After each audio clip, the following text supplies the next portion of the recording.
So my mom told me, if you want to take care of children, you have to be a teacher. Was it nerve-wracking when you quit your job to start the school? And my uncle was my best friend. My uncle was someone who inspired me to think about people with disabilities.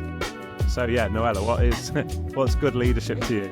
Make sure you work with your team hand in hand, but also be there to support.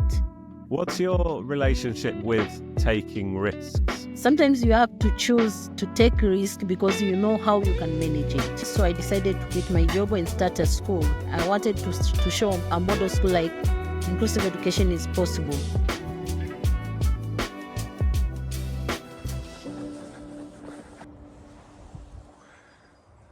Now then, in today's episode, I have a chat with Noelah Msuya Shawa.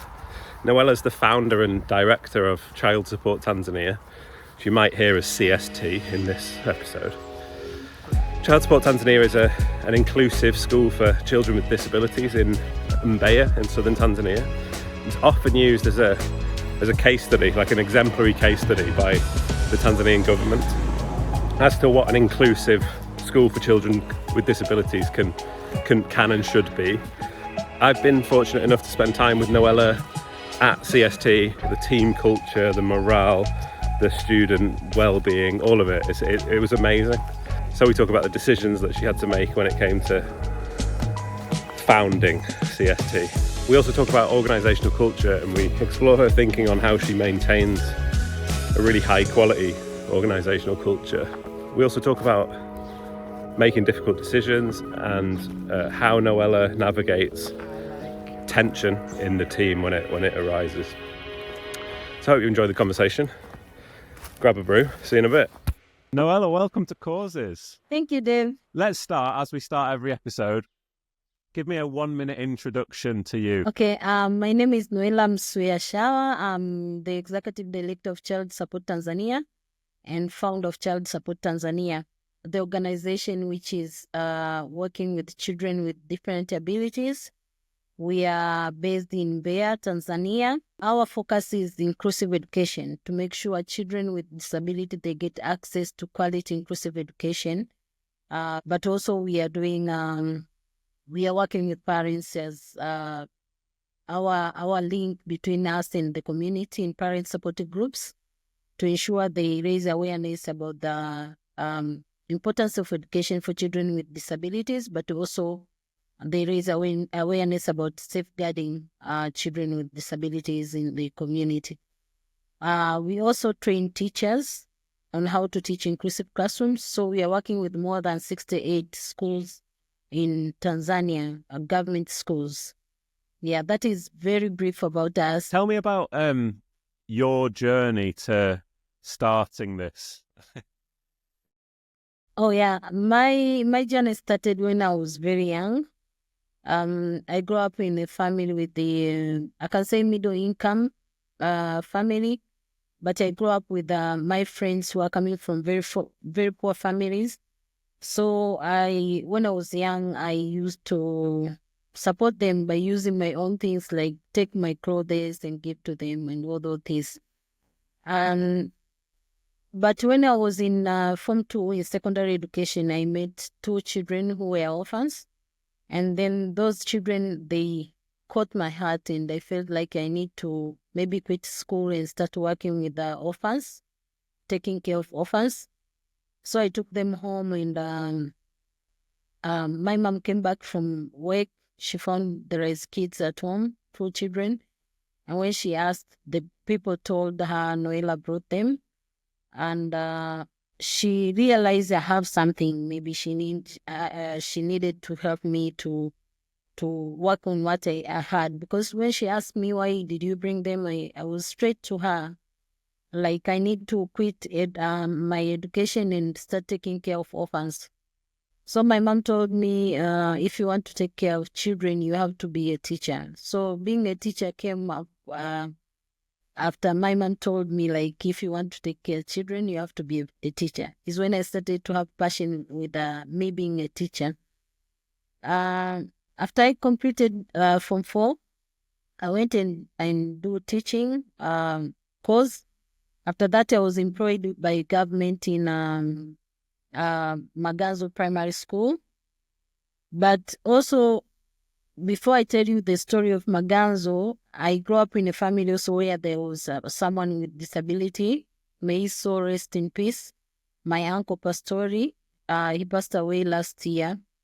And my uncle was my best friend. My uncle was someone who inspired me to think about people with disabilities, because he was a person with disabilities, but he was a very successful person. He worked at the bank. He was a bank manager, and he studied at the times where there was serious discrimination for persons with disabilities. So in my uncle, I didn't see challenges. I saw potentials. I saw someone who achieved a lot, and he was challenging me like, why other persons with disabilities or children with disabilities, they don't achieve in life. So when I started teaching in Maganzo Primary School, I met a child called Anna. This child was a child with autism. So that school used to have a center. So when their teacher went for a course, children used to continue coming back. Among them Anna was one of them. So Anna was kind of hyperactive. When she comes, she can distract everybody. But I was the only person who can tell her, please, can you come here and sit down, do this, I'll do this, and then we can do this. And she agrees to me. Like she interacts with me easily comparing to other people. So she's the one who motivated me to go and study how to teach children with intellectual impairment. So I went in Patandi College. I did my certificate in teaching children with intellectual impairment. So I specialized only in children with intellectual impairment. After that, I went to Kiambogo University. There is when I did inclusive education. I studied how to teach all categories of children with disabilities, with different abilities. So when I was in Kiambogo University, is when I came up with the idea of coming up with an NGO. So I seek advice from different people, and most of them, they were my relatives, my brother-in-law, my daughters. And then I came up with a constitution. I registered Child Support Tanzania when I was still in studies. So after I came back, my first idea was not to start a school. It was, I really wanted to continue working in a government school, and then my organization can mobilize resources to support inclusive education in primary schools, like what we are doing now with my Take All My Friends to School program. That was the first idea.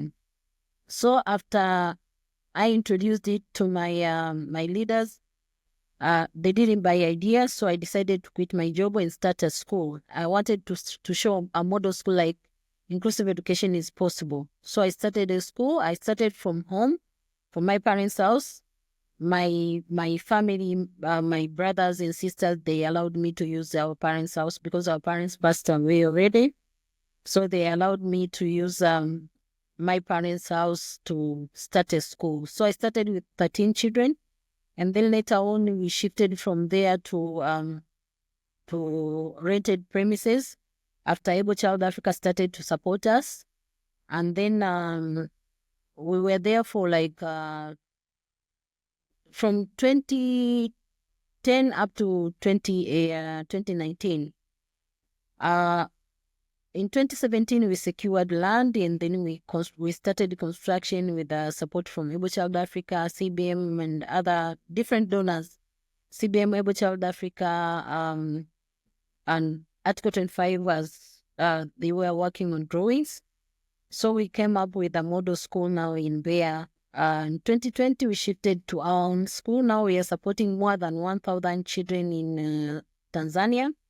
In our school, we have 75 children this year, but we have more than 1,000 children in different schools, in 68 public schools we are working with, who now accessing quality inclusive education as part of our efforts as Child Support Tanzania. Amazing. Yeah, and we have managed to train more than 600 teachers. So, and parent support groups, we have we have 68 groups parent of PSGs, parent support groups, but also we have child rights clubs in order to work with children to ensure they understand their rights. They have the same rights for children with disabilities. We work with children through child rights clubs in those schools.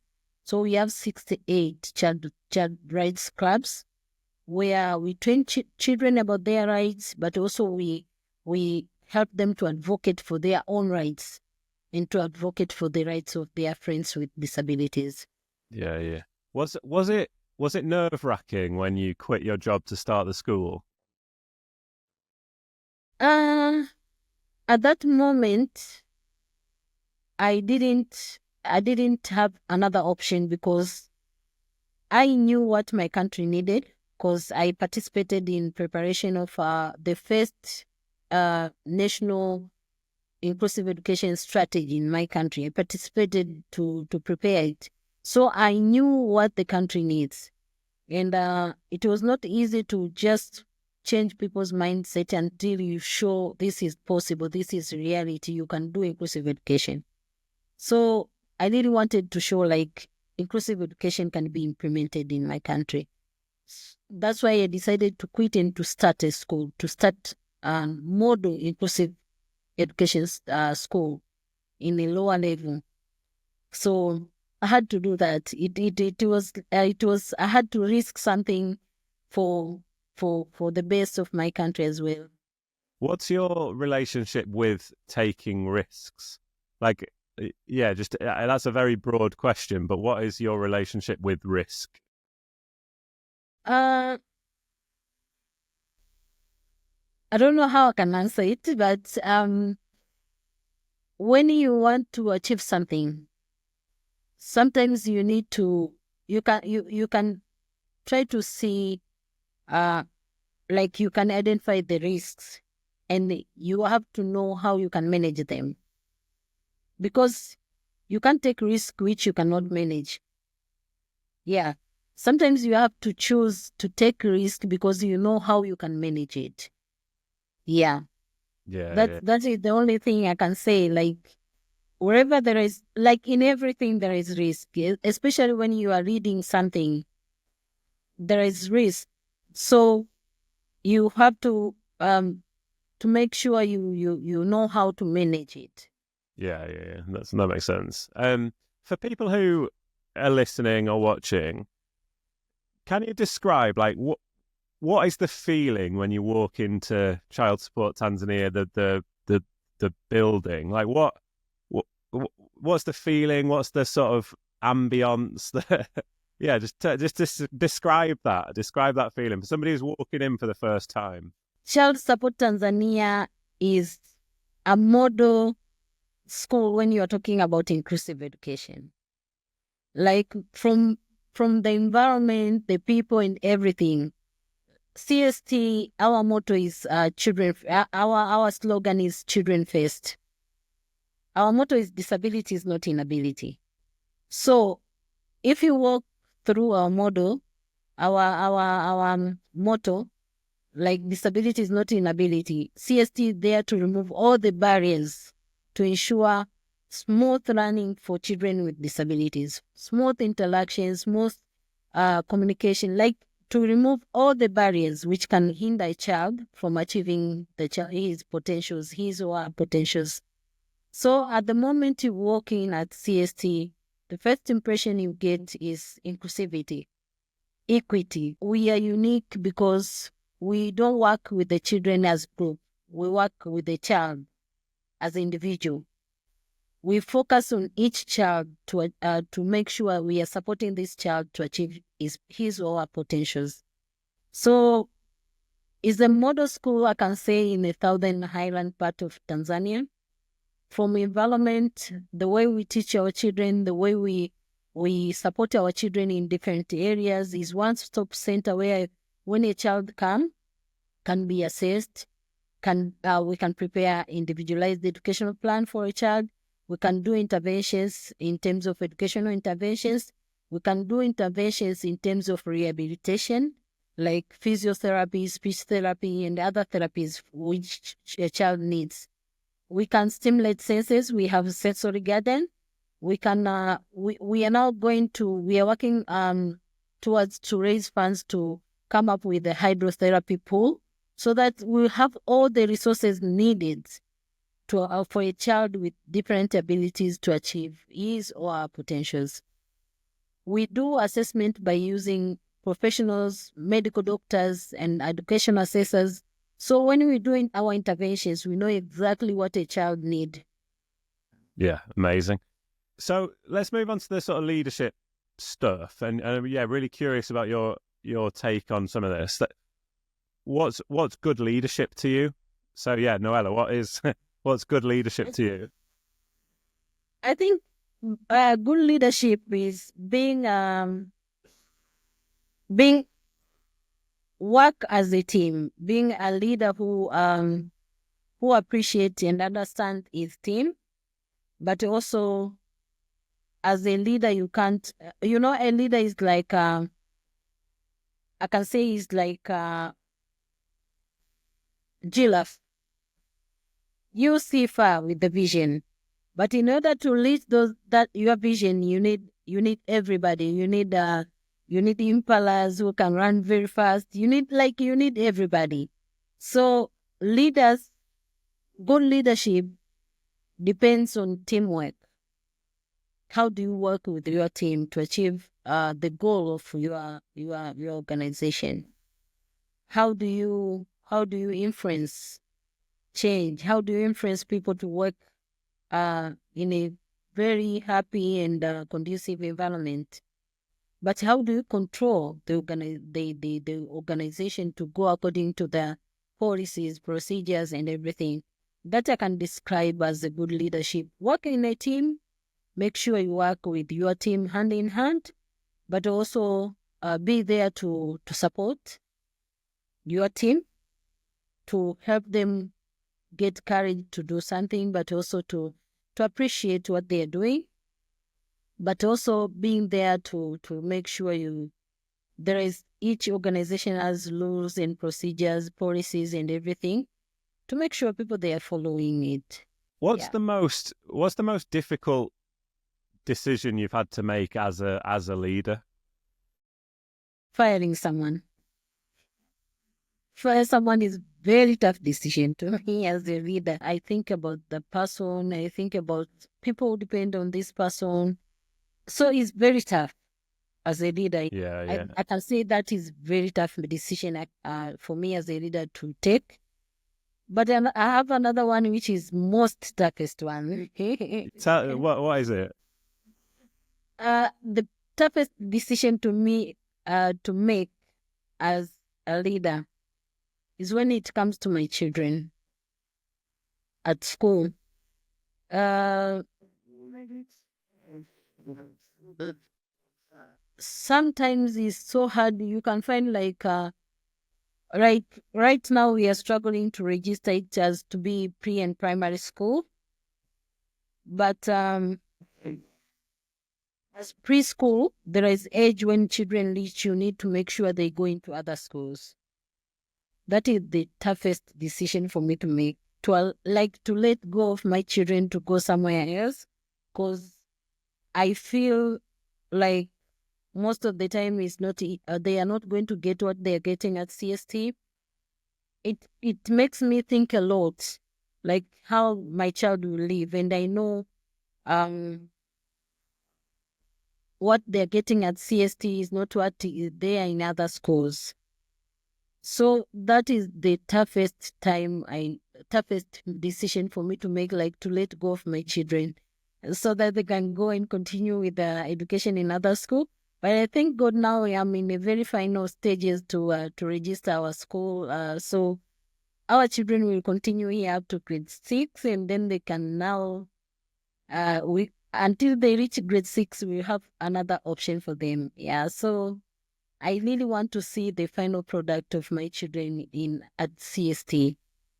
the ones who are going through CST. So that is the most toughest decision to make to say, okay, now you are with your age, you have to go into another school. That is tough. When I was at CST, there is a real sense of togetherness amongst the staff. Mm. What are you doing to ensure that that bond is there? Yeah, at CST we always do a reflection on what we are doing as team. Like every week we sit down and we discuss how the week went. But also we can surface issues.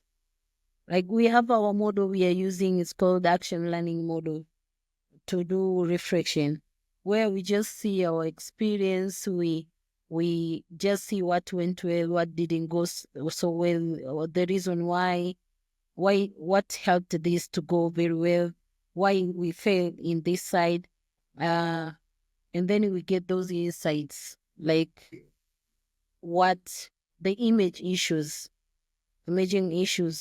and then we work on them as a team. We support each other to develop. Like we can do individually, we can do reflection individually, like myself and everybody, and then we come as a team to do reflection together, and then we can support each other to achieve what one of us want to achieve. So that is what keeps us every day as a team. At CST, there is no much of hierarchy. Sometimes I feel like there is no hierarchy because you can find like everybody is here for a child. You know, we are responsible to our children. Whoever is around the child at that time, you are responsible for that child. So that keep the bond, because we don't have gaps between like this person and this person. All of us, we are here to make sure a child is safe, our children, they are safe, and they achieve their potentials. We work together to improve everything we want to improve. For example, if we want if we want to support teachers in teaching and learning materials or teaching and learning methods, it's not only teachers who can just find out what can they do. We come together as a team. Myself as a teacher also, I help them. What can we do? How can we do it? What impact do we expect out of it? We discuss together and then we work together to support our child. But also wherever there is challenge somewhere with the child, we come together as a team. Like everybody, not only teachers, accountants, everybody comes and we discuss how can we support this child together. So that keeps a bond between us. Yeah, Yeah. yeah.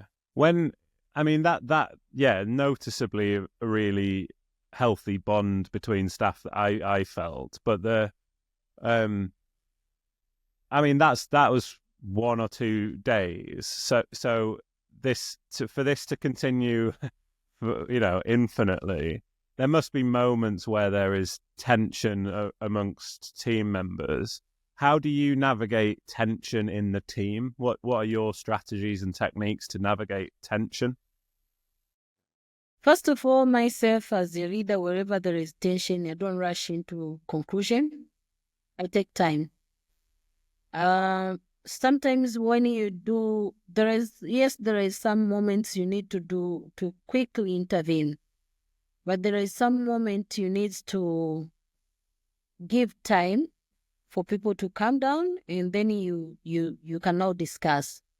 So the tensions are there most of the time.